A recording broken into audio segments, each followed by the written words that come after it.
आज हम बात करेंगे टैक्सेस से जुड़ी हुई और स्पेशली टैक्स लॉस हार्वेस्टिंग क्या होती है, इन्वेस्टर्स को इसके क्या फ़ायदे हो सकते हैं। सिंपल एग्जांपल्स के साथ मोहित से समझने की कोशिश करते हैं कि टैक्स लॉस हार्वेस्टिंग क्या होती है और इसके क्या मायने हैं इक्विटी म्यूचुअल फंड या फिर स्टॉक इन्वेस्टमेंट में।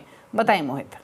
देखिए, टैक्स लॉस हार्वेस्टिंग जो है ये बहुत ही एक पुराना सा तरीका है, मैं कहूँगा, जिसे बहुत सारे निवेशक हमारे देश में यूज़ करते हैं ताकि अपनी जो टैक्स का जो देय रकम है उसको वो थोड़ा-सा कम कर पाएँ।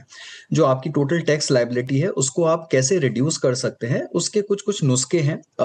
इसमें ऐसा कहीं भी कुछ गैर कानूनी नहीं है, ये सभी पूरा इनकम टैक्स के दायरे के अंदर में आता है और पूरी तरह से परमिटेड है।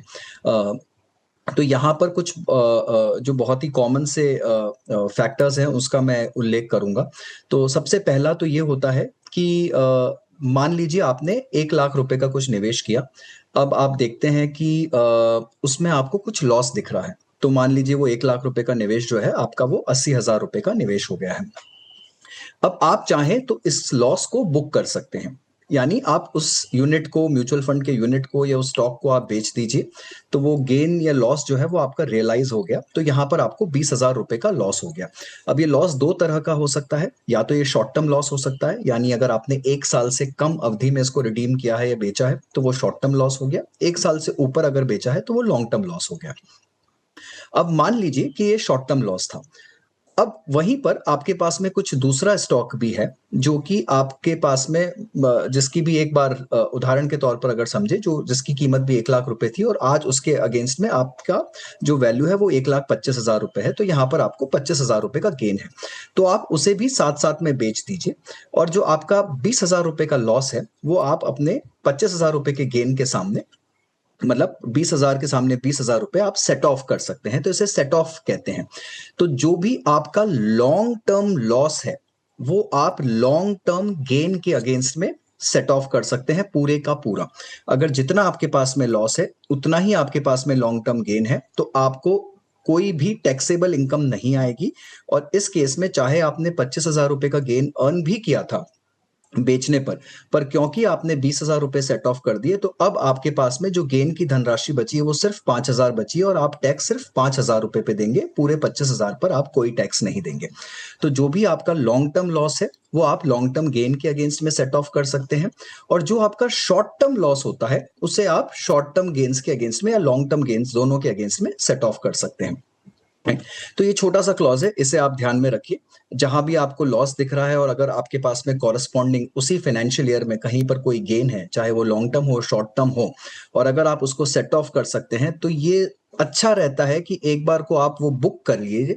मान लीजिए आपने यहाँ पर 1.25 लाख रुपए का आपने जो पोर्टफोलियो था अपना बेचा और आपने लॉस को बुक, गेन को बुक किया, तो वो आपको इमीडिएटली सेट ऑफ मिल गया। बट यहाँ पर ये भी हो सकता था कि निवेशक को वो फंड अच्छा लगता था, वो पोर्टफोलियो में वो पोजीशन अच्छी लगती थी और वो उसे बेचना नहीं चाहते थे। तो जब आपने बेचा, आप इमीडिएटली सेम टाइम पर उसे वापस री इन्वेस्ट कर फिर से ले लीजिए। तो एक बार को आपने अपना गेन बुक कर लिया है, उसके अगेंस्ट में आप सेट ऑफ क्लेम कर लेंगे और आपकी जो वैल्यू थी उसे आप वापस निवेश कर री इंस्टेट कर सकते हैं। तो एक तो ये बहुत ही कॉमन तरीका है विच इज सेट ऑफ का। दूसरा तरीका होता है दीपाली जी की लॉन्ग टर्म जो गेन्स होते हैं, हर फाइनेंशियल ईयर में 1.25 लाख रुपए तक का गेन पूरी तरह से एग्जेम्प्ट है। तो कहने का तात्पर्य ये, इसको भी उदाहरण से समझते हैं। मान लीजिए आपका 5 लाख रुपए का पोर्टफोलियो है। 5 लाख रुपए का पोर्टफोलियो अब सपोज करिए कि 12% की रेट से ग्रो कर रहा है, तो पहले साल आपका जो रिटर्न आया वो कुछ 60,000 रुपए का रिटर्न आया। आप चाहें तो 5,60,000 रुपए पूरी तरह से रिडीम कर अपना ये 60,000 रुपए का गेन जो है लॉन्ग टर्म का 1 साल के बाद उसे बुक कर लीजिए। जब आप उसे लॉन्ग टर्म गेन को बुक करेंगे तो 1.25 लाख तक आपको कोई टैक्स नहीं देना पड़ेगा, तो वो पूरी तरह से एग्जेम्प्ट हो जाएगा। तो ये तो हुआ कि आपने उस गेन को बुक कर लिया, उस पर पूरी तरह से टैक्स को बचा लिया, और फिर से आप वो 5,60,000 की जो रकम है आपकी, आप उसे फिर से निवेश कर दीजिए, तो पूरा रीइंस्टेट हो जाएगा आपका पोर्टफोलियो एज इट इज। अब मान लीजिए दूसरा निवेशक जो कि रिडीम नहीं करता है, वो अपने 5 लाख रुपए को ऐसे ही बना रहने देता है 6 साल तक। तो 6 साल में वो जो 5 लाख रुपए है वो करीब करीब 10 लाख रुपए के आसपास पहुंच जाएंगे, डबल हो जाएंगे 12% की रेट से, और उसके बाद में वो रिडीम करते हैं। तो 10 लाख रुपए जब वो रिडीम करेंगे तो उस पर पूरा 5 लाख रुपए का गेन है। उस 5 लाख पे आपको 1.25 लाख रुपए तो एग्जेम्प्ट हो जाएगा लॉन्ग टर्म गेन, पर बचा हुआ 3,75,000 रुपए लॉन्ग टर्म गेन्स पर टैक्स हो जाएगा। 12.5% का रेट है अभी फिलहाल लॉन्ग टर्म गेन्स का, तो वो पूरा आपको टैक्स लग जाएगा। तो यहां पर अगर आप उसे लॉन्ग टर्म रखते हैं और हर साल टैक्स हार्वेस्टिंग नहीं करते हैं तो हर साल आपको जो कंपाउंडिंग का बेनिफिट है उसके साथ साथ में आपकी जो रकम बढ़ती जाएगी उस पर आपको कहीं ना कहीं आगे जाकर टैक्स देना पड़ेगा। तो उससे बचने के लिए आप हर साल उतने अमाउंट तक का कैपिटल वैल्यू, जब आपका गेन 1.25 लाख के आसपास पहुंच रहा है, उतना आप रिडीम कर लीजिए कि आप गेन को 1.25 लाख के अंदर रखकर उस पे पूरा एग्जेम्पशन ले लीजिए और फिर से दोबारा से उतनी रकम को वापस निवेश कर दीजिए। इसी को टैक्स लॉस हार्वेस्टिंग कहते हैं और इससे आप एक छोटा सा एक अच्छा टैक्स का अमाउंट हर साल बचा सकते हैं अपने पोर्टफोलियो में।